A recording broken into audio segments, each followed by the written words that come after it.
My guest has been on a campaign that could be titled The Family Makeover. His passion that faith begins at home now insists that it needs to be your church's #1 priority. Mark Holmen's latest book is Building Faith at Home. He's worked with families for over 15 years, serving as a youth and family pastor in 3 congregations. We are thrilled to have him back from Ventura, California. You were senior pastor at a church there last time you were here, Mark. That's right. 7 years there as a senior pastor there. And now you are a full-time crusader. Yeah. I mean, you say missionary, but I say crusader. Yeah, it's what it's become. It's kind of crazy.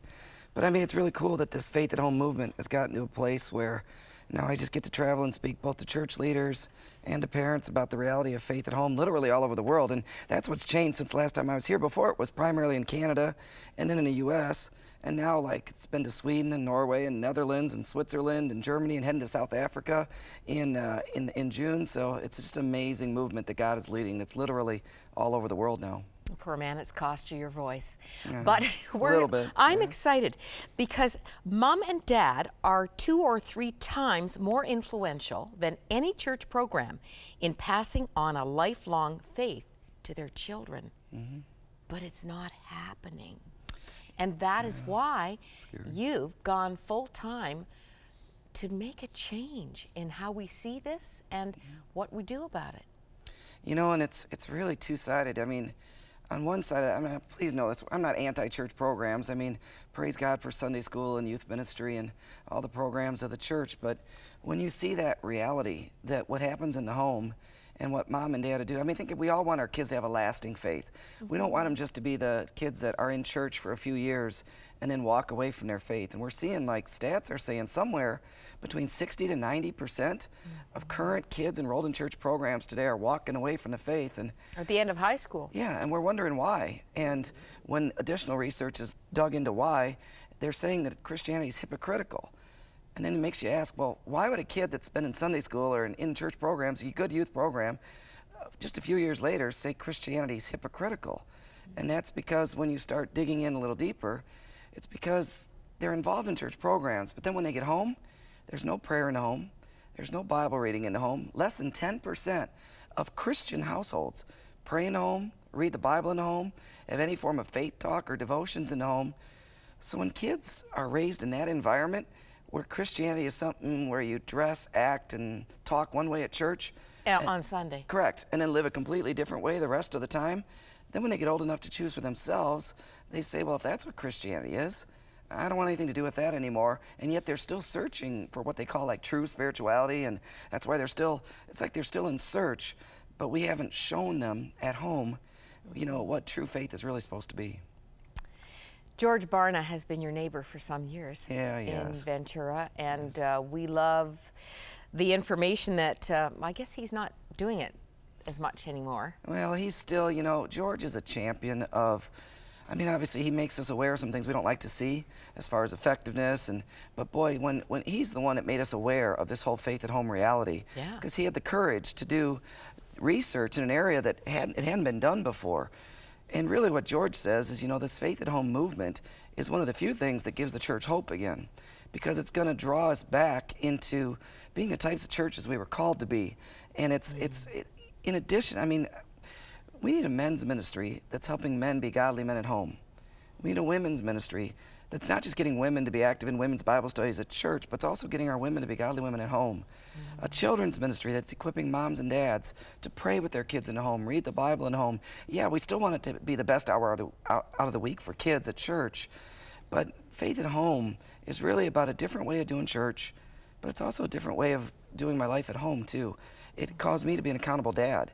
The faith at home movement, Maura, isn't just for me as a pastor and church leader.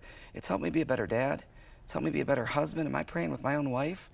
Am I reading the Bible? I mean, a lot of times when you're a pastor, you're so prayed out, Bibled out, faith talked out, by the time you get home, you don't have anything left for your own family. And wait a second, what if I want my kid, my daughter, to have a lasting faith?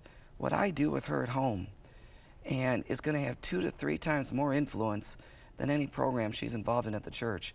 That is compelling to me. We so underestimate that. Yeah. Now here's a George Barna statement. The local church should be an intimate and valuable partner in the effort to raise the coming generation of Christ's followers and church leaders. But it is the parents whom God will hold primarily accountable for the spiritual maturation of their children. Yeah. Okay, we want to pause and reflect on that. Yeah. We are accountable. Yeah. And you hear the words primary and secondary. I think for a lot of people, their approach is, and good, I think parents today want to be good parents. I just don't run into parents that want to be bad parents. I mean, but and I think a lot of them realize that God has something to offer them. But they just don't, their approach then is, well, I think God in my kid's life would be a good thing. So I guess the way to do it is you put them in church and put them into church programs. And that's because for most parents today, that's the way it was shown to them. And so they didn't grow up in a household that prayed in home or read the Bible in the home. And what George pointed out to us is, wait a second, no, home is primary and church is secondary. And church is meant to be your partner, which equips you to do it in the home. But for a lot of people, church is primary. It's, I bring my kids to you, expect you to teach my kids the faith. If I don't think it's going well enough or my kids aren't getting it, I'll just look for a different church. Find one with either a bigger church or a better children's program or a better youth pastor that's cooler or something like that. And it's just, we don't realize. And then we've never been taught how. And that's what's cool is it's not hard to do it at home. I mean, it's something that you get to do. It's not something you have to do. I mean, I get to bless my daughter every evening and pray with her, and it's things that we can do.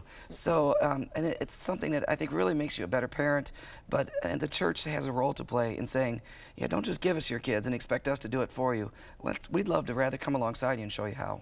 Okay, two things are scary pressure. Yeah. For many right Sure. now. Yeah. Time. Totally. Yeah. Time, and just to add on to that, getting my kids to want to spend that time with me, especially if you're moving into the teen years. I'm so glad in this workbook that you've got in one of the discussions here, computer boundaries. This is for teenagers, and you've got a whole interactive, practical thing on something that impacts many of us. And I mean, there's the second thing, Devos. Yeah. You're going to make that cool? You do. Yeah. This is surprising. But speak to parents who right now are maxed out. They're not getting enough hours sleep at night. Yeah. They've got kids running in 15 directions. They're not even pulling off dinner time together. Totally. And now we want to do spiritual nurture. When in the world am I going to have time for that? Yeah. You know, and I talk about this. I was actually asked to write a little booklet called Faith Begins at Home Devotions. It was a series of 4 booklets, Faith Begins at Home Mom that my wife wrote, Faith Begins at Home Dad that I wrote, Faith Begins at Home Prayer, and the 4th one my publisher wanted was Faith Begins at Home Devotions. And I tried, Moira, to say, you know, why don't we change the topic? Let's do something on like service or worship. And they were like, no, we want you to do devotions. Could you find another author to do that one? I can find you someone else. They're like, no, we want you to do it. And I mean, it got to like 2 weeks from the deadline, and my wife's like, you got to write this thing. And I remember just being like, how am I going to do this? And see, we never had formal devotions in my family growing up. Well, didn't you grow up in a Bible camp? But my so dad you were almost always, in heaven just for your childhood. But my dad always taught us to seize teachable moments. Instead of, I think that devotions means we have to find time where we're all going to sit down at the kitchen table, candle burning, Bible open. And be instructed. Yeah, and spend 2 hours there. No, God provides time every day for us to be devotional, to have a devotional moment. And so in that Faith Begins at Home little devotion booklet, that's where I kind of led people to was, no, you can have a devotion in your car. When you see an accident on the side of the road, when's the right time to pray for those people? Right then. Right then. And that's a devotional opportunity. You know, when you see a snake and it scares you, and that's, you know, why is Satan described as a snake? And to talk about that, that's a time for a faith talk. You don't have to, we need to seize the times that God gives us. Well, isn't that what the scripture says? Yes. Deuteronomy 6. Rather than trying to create a time. As you're walking along devotions. the road, Totally. when you lie down. And when you get up, all that time. So, wherever. and that's where we need to help our people just realize, we're not trying to add another thing. God's already given you lots of times to have faith talk. I mean, I have one every night with my daughter because she goes to bed every night. Bedtime's a great time. Now, sometimes she's tired, wiped out. All she has time for is, can we just say a quick prayer and that's it? Sure. Other times she's in a chatty mood. Okay, then we'll talk about some things, and it just kind of depends.